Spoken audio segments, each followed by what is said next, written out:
Hi twinkling stars, good morning. ఇవాళ Sunday. ఇప్పుడు మనం south side of the park వచ్చాం. ఈ సౌత్ సైడ్ నేను చూపిస్తాను. ఇది సౌత్ సైడ్ ఆఫ్ పార్క్ ఎలా ఉందో చూపిస్తాను. నేను కొన్ని షార్ట్స్ అప్లోడ్ చేస్తాను. ఇది సౌత్ సైడ్ ఆఫ్ పార్క్ చూడొచ్చు. ఇది కిండర్ గార్డెనే కాదు, మామూలుగా బేసిక్ వర్కౌట్ చేసే ఒక గార్డెన్ లాంటిది. ఎలా ఉంది, ఇదే స్టార్టింగ్ పాయింట్ పార్క్కి. చూసుకోవచ్చు, అందరూ సిటిజన్స్ అంతా బేసిక్ వర్కౌట్స్ చేస్తూ ఉన్నారు. ఇది south side of the park.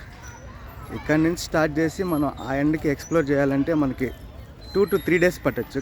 డెఫినెట్గా 2 to 3 days డెఫినెట్లీ పట్టచ్చు. నేను చూపిస్తాను ఖచ్చితంగా ఒక ఫుల్ లెంత్ వీడియోలో. ఇట్ట మనం తీసుకుంటే ఇది walkway or running way. So ఇదంతా కూడా సౌత్ సైడ్లోకి వస్తుంది. Thank you. షార్ట్ లెంత్ ఎక్కువైపోతుంది కాబట్టి షార్ట్ ఎంత ఎంజాయ్ చేస్తున్నాను. So please share and subscribe my YouTube channel. Thank you.